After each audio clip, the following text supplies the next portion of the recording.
So, kamusta po mga ka-Streetwise? Ako po si Takero Miyamoto at welcome po sa aking munting channel. So, mga kababayan, no, ngayong araw lang pala, may nag-file po ng kaso dito po kay Martin Romualdez. Actually, tatlo sila, no? Kay PM Vargas, kay Martin Romualdez, at saka kay Saldico. So, ito na po yung nihintay nating kaso. Oo. At least may nagkaso na. Oo. Ito na po yung nihintay po nating kasong pagdanakaw ni Martin Romualdez. Palakpakan naman tayo yan. Yan na. Okay na yan. No. So, sabi dito, no, tabasahin natin itong report from GMA News, no. So, abuse of rights and unjust enrichment complaints filed versus Co, Romualdez, and Vargas.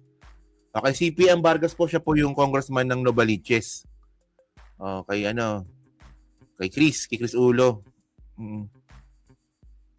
Sabi dito, okay, the United People Against Corruption, actually mga kababayan, yung UPAC na yan, yung UPAC na yan, ni-research ko po yan.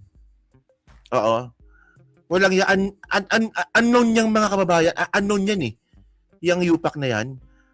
So ngayon, nakikisali siya dito sa grupo nila David D'Angelo.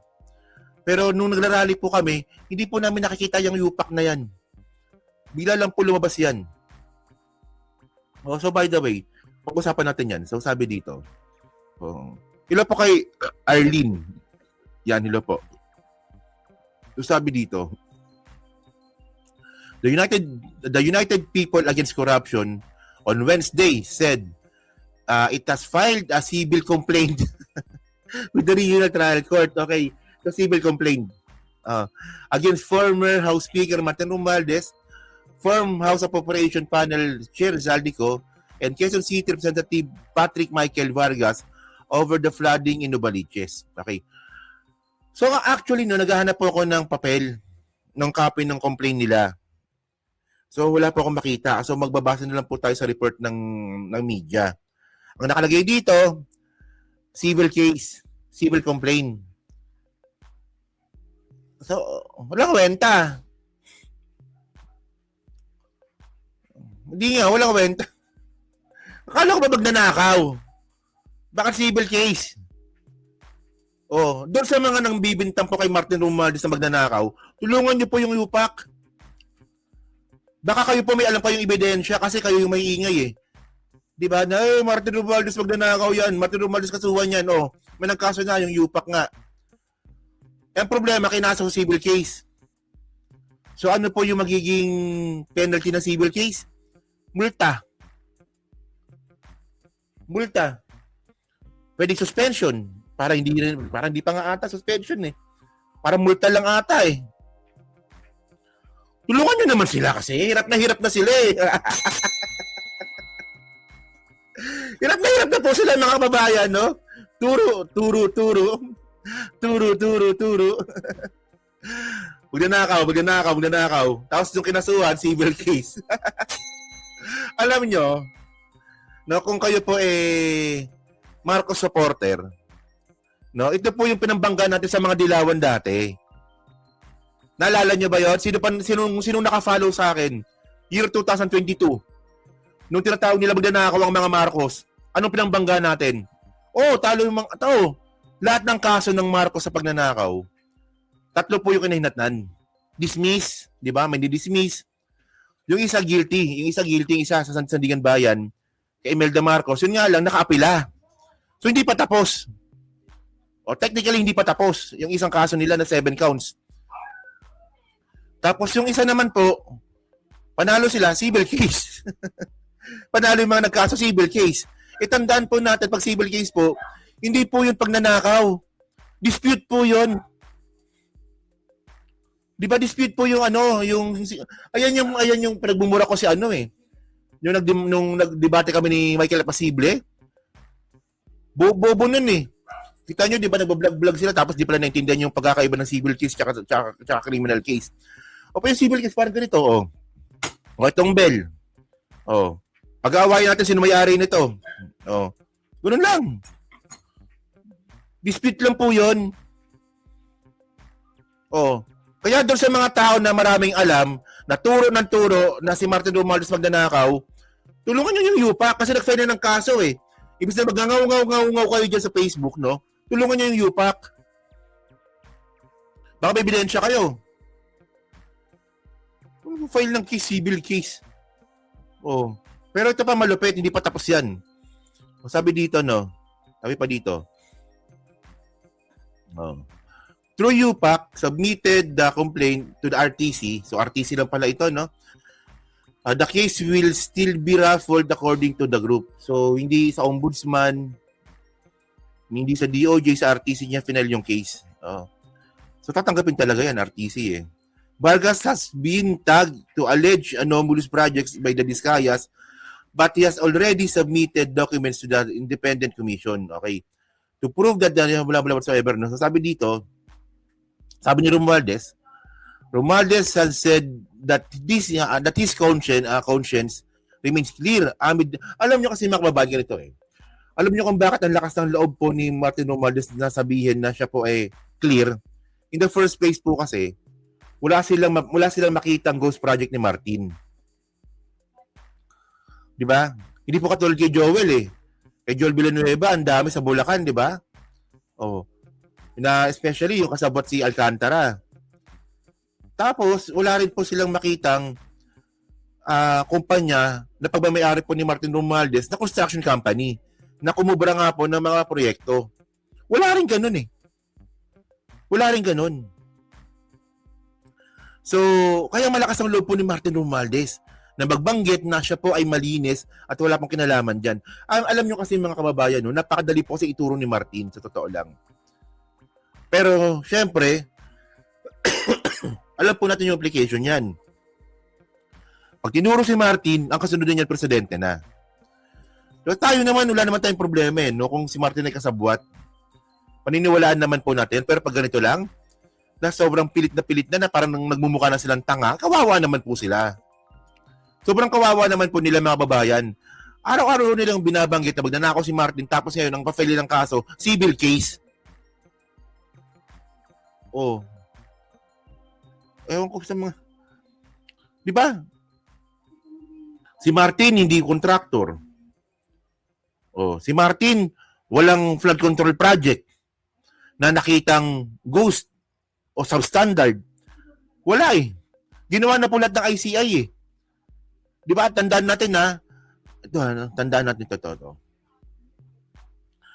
Nagsalita na nga po yung ICI eh. Hindi ko alam ba't hindi nila maintindihan to, no? O ICI, the finding of guilt versus Romualdez in the Ombudsman referral. O, dahil nga po sa walang makita nga po silang ebidensya laban kay Martin, so, dire-refer na lang po nila ito sa Ombudsman. Malinaw naman yung report eh. O. Former House Speaker Martin Romualdez said, the Independent Commission for Infrastructure referral to the Ombudsman, which was issued with no finding of guilt against him, affirms their confidence in the probe body impartiality in handling the case. So, wala talaga. Sabi ng ICI yan, hindi ako may sabi. May sabi po niyan ICI. Oh. Magalit kayo sa akin pag ito yung point ko eh. Oh, ganito ah. Pag sinabi ko na si Martin Romualdez walang kinasangkutan na pagnanakaw at wala akong ebidensya, magalit kayo sa akin. Tama, di ba? Fair yun, kasi chismis lang ginagawa ko eh. Paano naman yung iba na turo ng turo kay Martin lang sa ebidensya?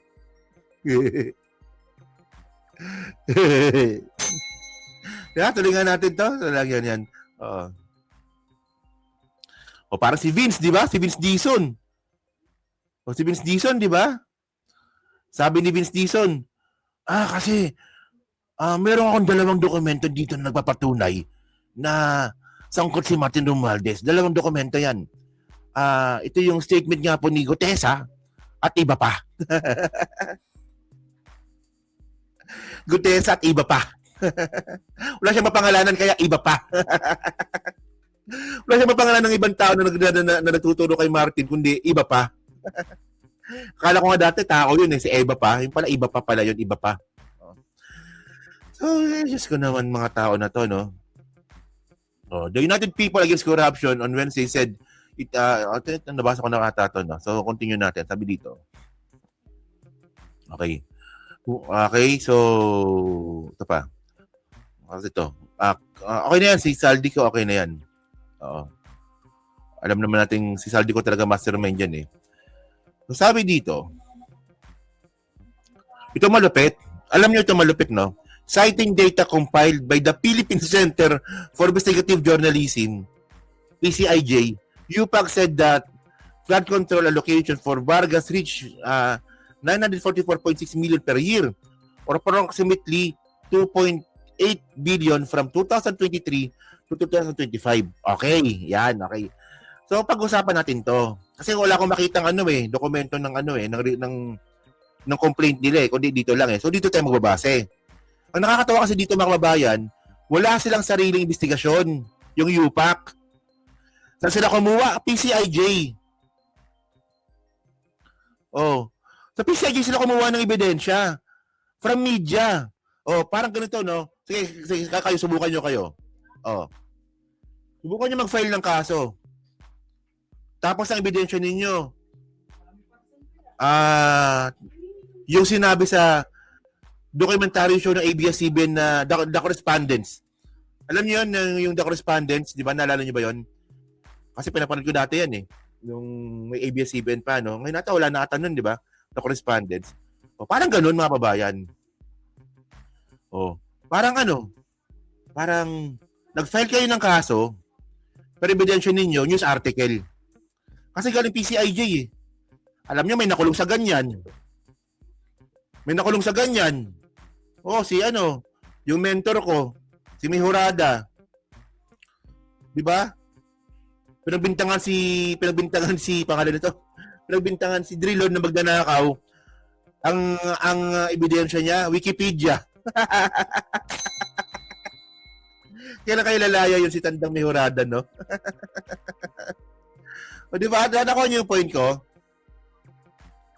Kasi bumase lang ako dito sa bumase lang ako dito sa likod na sa likod nabasa ko yung comment kasi sa news article ng GMA News Ngayon ito malupit dito. Ngayon ito Syempre ako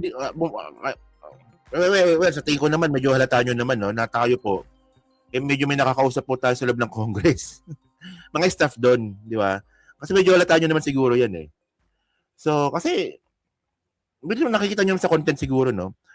Ngayon, ang bali-balita ngayon hindi ito kinukonfirm Ang bali-balita ngayon, itong UPAC, siya eh, unknown. Unknown talaga siya.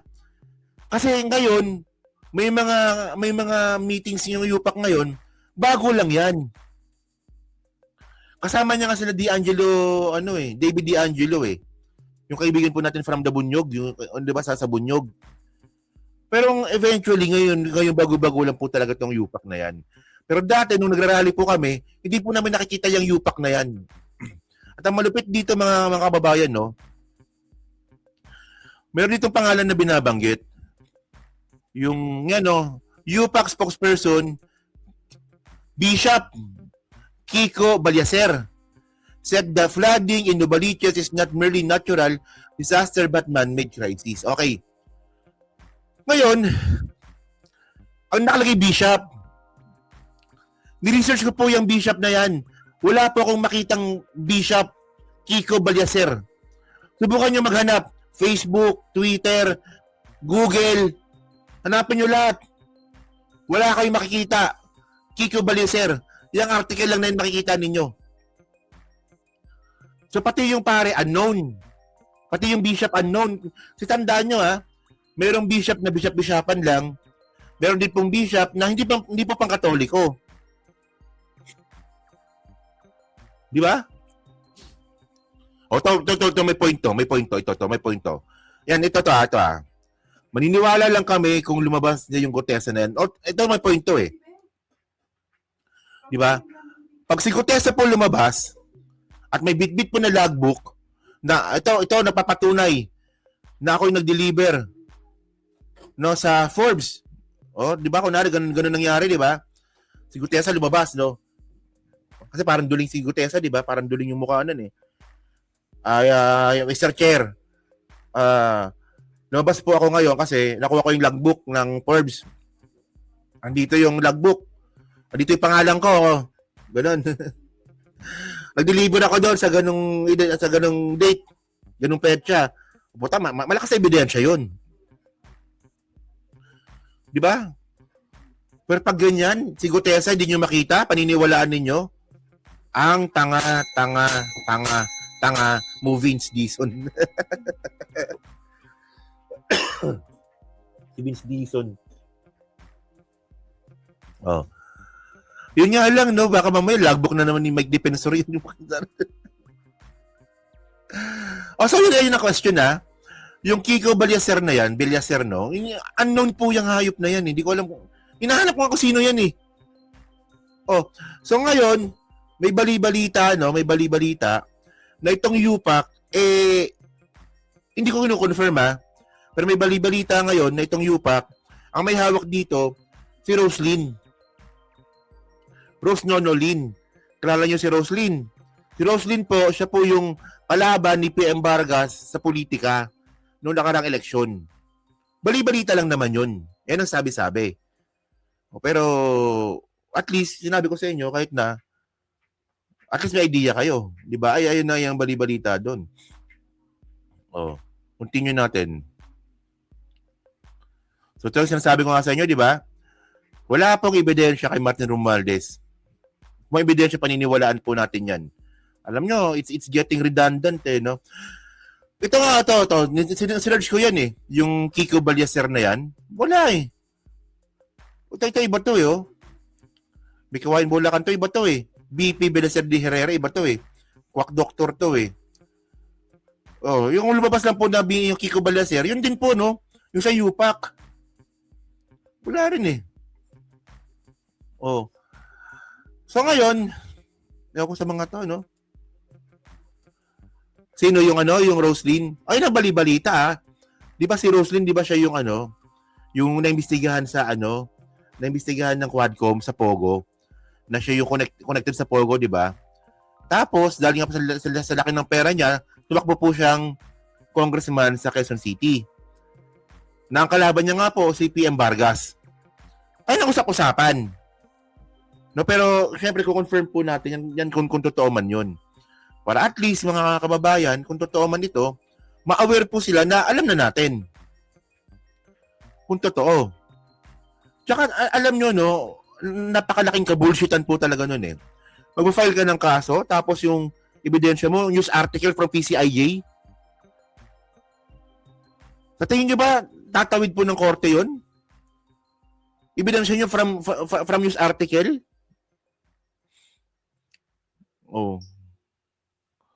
Happy 18th birthday ni Pope Kiko John Paul III now. Talaga? Happy birthday po kay Pope Kiko John Paul III. Tama ba? So, yan si Bishop Balyacer Herrera. Hindi yan Yung Balyacer Herrera po na yan. Hindi siya yung Kiko Balyacer na spokesperson ng ng UPAC Di ba? So yun mga kababayan, no? So kayo po, no? Ano masabi nyo? Nga pala, Roslyn. Lumabas din pala yung pangalan niya sa Parmali. Nga pala. Oo. So yun mga kababayan, no? So kayo po, no? Ano masabi nyo nga po dito sa kaso pong final ng mga hecklers. Hecklers lang to, nangasar lang tong mga to. Laban nga po kay Martin Romualdez. By the way, no, medyo nakakatawa lang po talaga, no. Akala ko ba naman million po yung ninakaw tapos yung file nila civil case. 'Di ba? So, hindi kasi ewan ko, hindi ko talaga alam, no. Ako pinipilit yung maniwala nasangkot si Martin Alam niyo 'yun?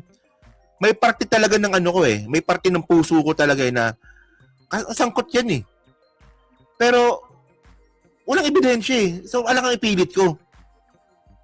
Di ba? At alam niyo mga kababayan, no, itong civil case, bago tayo magtapos pala last na to, no, Itong civil case pala na ito na final kay Martin Romualdez, alam nyo to? Ano to eh? Ang nangyari dito, dahil daw po nangyari yung nakawan nung si Martin Romualdez yung speaker, kaya daw po siya damay. Ayun daw po yun. Actually, napaka-unfair po nung kasi kung ganun yung usapan natin, dapat, nung nagnako sila, nung kinasuhan na pag nanako sila Jinggoy at saka si Bong Revilla, dapat kinasuhan din dapat yung Senate President nun. Si Drilon, di ba? Tama, di ba? Si Drilon. Di ba? Nalala nyo yun, di ba? Kasi ganun pa yung logic nun eh. Ganun yung logic eh. Ang logic po ng mga nag-i-implicate nga po kay Romualdez na siya po ay sangkot ng nakawan. Dahil nangyari daw po iyon nung siya yung House Speaker. So, dapat damay daw po siya. Eh, napaka-unfair nun. Kasi bakit nung kay Jinggoy tsaka kay Revilla, bakit di nila in-implicate si ano? Yun nga. Di ba yung sa PDAP? Si Drilon yun, di ba? Si Drilon. Yung Senate President nun, kung di ko nakakamali. Si Drilon nga ata nun, no? So, pilit na pilit kasi. Pilit na pilit eh. Alam nyo, the more na pinipilit nyo yan, mas lalo kami din naniniwala. Tama, di ba? The more na nagpipilit kayo, mas lalong di kami naniniwala eh. Maganda, yung flow from the evidence. Ganun dapat. Diba? So, yun mga kababayan, no? So, kayo po, masabi nyo nga po dito, sa kasong final nga po kay Martin Romualdez. Diba? Pahiya tayo. Pahiya. Oo. Kinasuhan na. Oo. So, yun na. So, pag-comment lang po sa baba at binabasa ko pong lahat yan. At syempre, dyan gusto yung replay. Pa-like, pa-subscribe. Hindi na makalabisan. Pa-share na rin po ng video po na to. No? Okay?